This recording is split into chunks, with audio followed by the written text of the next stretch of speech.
अस्सलाम वालेकुम दोस्तों, उम्मीद करता हूं आप सब खैरियत से होंगे। दोस्तों, आज की इस वीडियो में सऊदी अरब की कुछ ज़रूरी और बड़ी खबरें आप लोग के साथ शेयर करने वाला हूं, तो वीडियो को पूरा ज़रूर देखें ताकि पूरी जानकारी आप लोगों को मिले। आज की इस वीडियो में सऊदी अरब की कई सारी ज़रूरी खबरें हैं, जिनमें से एक अपडेट वो ministry of human resource and social development की तरफ से कल घरेलू वर्करों के पेशों के लिए एक बहुत बड़ा ऐलान किया गया है, जिसमें उन्होंने अब घरेलू वर्करों के पेशों में 10 और नए तरह के पेशों का यानी 10 और नए तरह के प्रोफेशन को और जोड़ दिया है। तो अब सऊदी अरब के अंदर घर में काम करने के लिए 10 और नए तरह के वीजे का ऐलान कर दिया गया है, और इन्हीं 10 प्रोफेशन में एक प्रोफेशन गैर मुल्की औरतों के लिए भी है, जो अब सऊदी अरब के अंदर आकर गाड़ियां चलाएंगी। तो इसकी पूरी जानकारी आगे इसी वीडियो में आपके साथ में शेयर करने वाला हूं, तो वीडियो में अंत तक बने रहिए। इसके अलावा कुछ अपडेट वो सऊदी अरब के अंदर प्राइवेट कंपनियों में काम करने वाले वर्करों के एंड ऑफ सर्विस के पैसे को लेकर के है, जिसके लिए ministry of human resource and social development की तरफ से कुछ बहुत ही जरूरी बातें बताई गई हैं, जिसे भी हर गैर मुल्की को जानना चाहिए। तो चलिए वीडियो में आगे बढ़ते हैं, लेकिन आगे बढ़ने से पहले आपसे एक बार फिर से कहना चाहता हूं कि वीडियो को लाइक और चैनल को सब्सक्राइब करने में बिल्कुल भी कंजूसी ना करें, ये बिल्कुल फ्री है। तो इस वीडियो की सबसे पहली अपडेट देखिए, कल ministry of human resource and social development की तरफ से एक बहुत बड़ा ऐलान किया गया है, जिसमें उन्होंने कहा है कि अब घरेलू वर्करों के पेशों में 10 और नए तरह के पेशों को जोड़ दिया गया है, यानी अब 10 और नए तरह का वीजा जारी किया जाएगा। तो जैसा कि आप सभी जानते हैं कि अभी तक सऊदी अरब के अंदर डोमेस्टिक वर्कर की कैटेगरी में आने वाले जितने भी प्रोफेशन होते थे वो कुछ लिमिटेड ही थे, जैसे हाउस ड्राइवर हो गए, खद्दामा हो गई यानी हाउस मेड, इसके अलावा हारिस, आमिल मंजली, कुक, टीचर, यानी कुछ गिने चुने ही पेशे घरेलू वर्करों के लिए थे। तो इसमें 10 नए कौन कौन से प्रोफेशन को और जोड़ा गया है वो भी आप लोग जान लीजिए। पहले उन पेशों का नाम मैं आपको अंग्रेजी में बताता हूं, फिर उन्हीं का नाम मैं आपको अरबी में भी बताऊंगा। जिसमें पर्सनल केयर वर्कर यानी ऐसा वर्कर जो सिर्फ किसी की देखभाल करने के वीजे पर आएगा, इसके अलावा home keeper, private teacher, home tailor, house manager. अब देखिए, इसमें होम टेलर का एक प्रोफेशन जोड़ा गया है, यानी जो लोग सिलाई का काम करते हैं, तो उनके लिए भी एक नए तरह का वीजा जारी होगा, जो सिर्फ जिस घर में आएंगे सिर्फ उन्हीं घर के लोगों की कपड़ों की सिलाई करेंगे। इसके अलावा माई होम कॉफी का एक प्रोफेशन जोड़ा गया है, यानी ऐसे वर्कर जो दूसरे मुल्कों से किसी के घर में सिर्फ चाय और कॉफी बनाने के लिए आएंगे। इसके अलावा home travel, home live, personal assistant, support worker, private driver का एक प्रोफेशन जोड़ा गया है। तो अब दूसरे मुल्कों से सऊदी अरब के अंदर औरतें भी गाड़ियां चलाने के लिए आने वाली हैं। Private speech and hearing specialist यानी सुनने और बोलने का एक प्रोफेशन जोड़ा गया है। तो मेरे समझ से यह ऐसा प्रोफेशन है जिसमें अगर किसी घर में कोई गूंगा बहरा आदमी रहता है तो उसको कहने और समझाने के लिए, यानी उसकी बात को समझने के लिए और उसे अपनी बात समझाने के लिए, कहने के लिए private speech and hearing specialist का वीजा भी जारी किया जाएगा। अब इन सारे पेशों को आप अरबी में भी समझ लीजिए कि इनका अरबी में क्या नाम होने वाला है। तो जैसा कि मैंने अभी इससे पहले अंग्रेजी में सबसे पहले आप लोग को बताया था कि पर्सनल केयर वर्कर, उसको अरबी में आमिल इनाया शख्सिया कहा जाएगा। इसके अलावा हारिस मंजली, मुदर्रिस खास, खयात मंजली, मुदीर मंजली, मजारा मंजली, कहवा मंजली यानी घरों के अंदर जो गार्डन होते हैं उसका देखभाल करने वाला माली, और कहवा मंजली यानी घर में सिर्फ चाय कॉफी बनाने वाला वर्कर, सफर जई मंजली, मुबाशिर मंजली,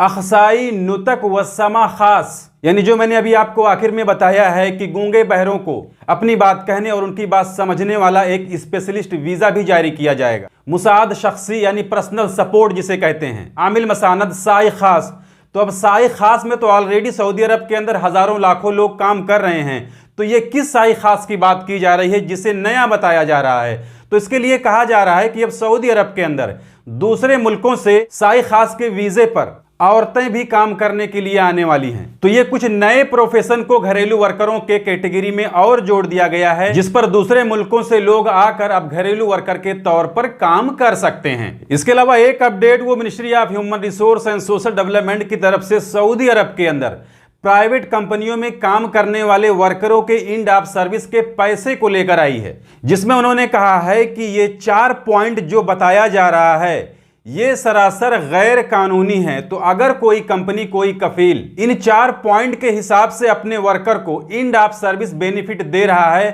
तो वो गैर कानूनी काम कर रहा है, जिसके लिए वर्कर अपनी कंपनी अपने कफील के खिलाफ में कंप्लेन कर सकता है। जिसमें सबसे पहले उन्होंने कहा है कि अगर कोई कंपनी, कोई कफील अपने वर्कर को उसके बेसिक सैलरी के आधार पर एंड ऑफ सर्विस बेनिफिट दे रही है तो ये गैर कानूनी है। यानी अगर किसी वर्कर की सैलरी 2000 रियाल है और उसकी बेसिक सैलरी 1200 रियाल है, तो उसका एंड ऑफ सर्विस जो होगा वो 2000 रियाल के हिसाब से ही बनेगा, ना कि 1200 रियाल के हिसाब से। और यही काम ज्यादातर कंपनियां सऊदी अरब के अंदर कर रही हैं कि वो अपने वर्करों का जो एंड ऑफ सर्विस होता है वो उन्हें उनकी बेसिक सैलरी के हिसाब से देती हैं। क्यों देती हैं वो भी मैं आपको आखिर में बता रहा हूं, लेकिन उससे पहले दूसरे नंबर पे एक बात और बताई गई है कि अगर कोई एंड ऑफ सर्विस बेनिफिट अपने वर्कर को बिना अलाउंस का दे रहा है तो यह भी गैर कानूनी है। यानी वर्कर की सैलरी के साथ में अगर उसे किसी चीज का अलाउंस मिल रहा है, जैसे खाने का अलाउंस हो गया, रहने का अलाउंस हो गया, जो कंपनी उसे दे रही है, उसे भी एंड ऑफ सर्विस बेनिफिट के साथ में जोड़ा जाएगा। अगर कोई कंपनी उसको छोड़कर अपने वर्करों को एंड ऑफ सर्विस दे रही है तो यह सऊदी लेबर लॉ के हिसाब से गैर कानूनी है। इसके अलावा तीसरे नंबर पे बताया गया है कि एंड ऑफ सर्विस का बेनिफिट कोई भी कंपनी अपने वर्कर को रैंक के हिसाब से नहीं दे सकती है, यानी पोजीशन के हिसाब से नहीं दे सकती है। जितनी उसकी सैलरी है उसी हिसाब से देनी पड़ेगी, ना कि आप अगर छोटे पोजीशन पे हो तो आपको आपकी सैलरी के हिसाब से नहीं बल्कि कंपनी के मर्जी के हिसाब से कम पैसे आपको एंड ऑफ सर्विस के रूप में दिए जाएंगे, तो यह भी तरीका गैर कानूनी है। इसके अलावा 4 नंबर पे बताया गया है कि एंड ऑफ सर्विस का पैसा दूसरी जगह नकल कफाला देने के बाद में देने को कहती है, तो ये भी गैर कानूनी है। यानी अगर कोई वर्कर किसी कंपनी में 10 साल, 5 साल, 6 साल, 8 साल, 15 साल काम करने के बाद में कहीं दूसरी जगह नकल कफाला लेना चाहता है और उसकी कंपनी ये कहे कि आप नकल कफाला ले लो, मैं आपके एंड ऑफ सर्विस का जो भी पैसा होता है वो आपके नकल कफाले के बाद में आपके अकाउंट में ट्रांसफर कर दूंगा, तो ये भी गैर कानूनी है। वर्कर का पैसा नकल कफाला होने से पहले उसको मिल जाना चाहिए। अब आपको बताता हूं कि सऊदी अरब के अंदर वर्करों का जो एंड ऑफ सर्विस बेनिफिट होता है वो ज्यादातर कंपनियां उनको उनकी बेसिक सैलरी के हिसाब से क्यों देती हैं। तो देखिए, इसमें ज्यादातर यही देखा गया है कि जब कोई वर्कर सऊदी अरब के अंदर काम करने के लिए आता है और उसका जो कॉन्ट्रैक्ट बनता है उसमें उसकी पूरी सैलरी मेंशन नहीं होती है।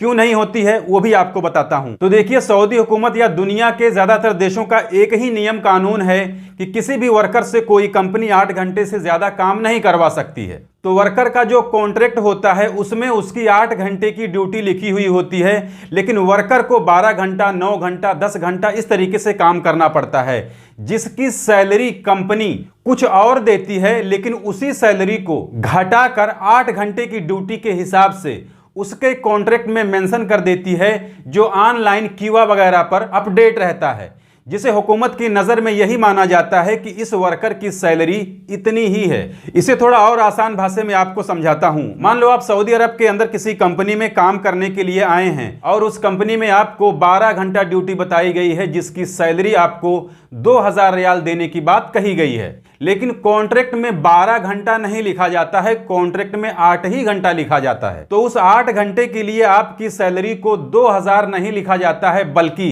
1200, 1300, 1000 इस तरीके से दिखाया जाता है। और इस पर अगर आप सवाल भी करते हैं तो आपको यही कहा जाता है कि नहीं, आपको तो 2000 रियाल मिलेगा, आप 12 घंटा काम कर रहे हो, ये जो सैलरी आपको दिखाई जा रही है ये आपके सिर्फ 8 घंटे की है, लेकिन आप तो 12 घंटा काम कर रहे हो, जिसकी वजह से आपको 2000 रियाल मिल रहा है। लेकिन इसका नुकसान वर्कर को जब वो कंपनी छोड़ता है, जब उसके एंड ऑफ सर्विस के बेनिफिट का कैलकुलेशन किया जाता है तब होता है, क्योंकि फिर उस वक्त उस वर्कर को उसी 8 घंटे के हिसाब से और 1200 रियाल की सैलरी के हिसाब से ही एंड ऑफ सर्विस कैलकुलेट किया जाता है। तो ये थी इस वीडियो में कुछ जरूरी अपडेट जिसे मैंने आपके साथ में शेयर कर दी। जानकारी अच्छी लगी है तो वीडियो को लाइक कर दीजिए। चैनल को अगर अभी तक आपने सब्सक्राइब नहीं किया है तो चैनल को सब्सक्राइब करके बेल आइकन को प्रेस करके ऑल पे जरूर सिलेक्ट कर लीजिए, ताकि हमारे आने वाली और भी दूसरी नई वीडियोस की नोटिफिकेशन आपको मिले। क्योंकि सऊदी अरब के अंदर काम करने वाले गैर मुल्कियों से जुड़ी जितनी भी ज़रूरी खबरें होती हैं वो मैं डेली अपने इस चैनल पर लाते रहता हूँ। तो आज की इस वीडियो में बस इतना ही, मिलते हैं फिर अगली वीडियो में, तब तक के लिए इजाज़त दीजिए।